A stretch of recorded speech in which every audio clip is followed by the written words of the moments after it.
might be called Batang May Kapansanan, but still, para kay Mayora Menchie, equal opportunities must be given to them. Sa ilalim po ng programang Therapy, Education, Assimilation of Children with Handicap or Project Teach, nabibigyan ng karampatang pagtuturo at pag-aaral. Ito ay dahilan upang bukas makalawa ang mga batang ito ay makasama na sa mga regular classes sa mga paaralang kanilang pinag-aaralan. Para kay Mayora Menchie, ang kanilang kapansanan must never and will never be a hindrance to their growth and progress. Mayor Raymond, at sa amin pong maya-maya'y magiginang kapatid, ang mga taga-Himamaylan, narito po ang aming pinagmamalaki, the heart and soul of Mandaluyong leadership. The children with disabilities, drum and lyre, and children with disabilities, dancers. Para po sa inyo, Mayor Raymond.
Maraming salamat, children with disabilities, drum and lyre, and dancers. Maraming salamat po.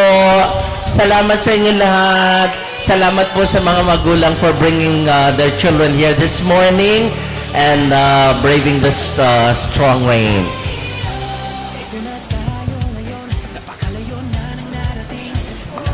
With all humility, ito pong proyekto ng Lungsod ng Mandaluyong, itong Project Teach, yung pong binabanggit ko sa inyo kanila, Therapy Education of Children.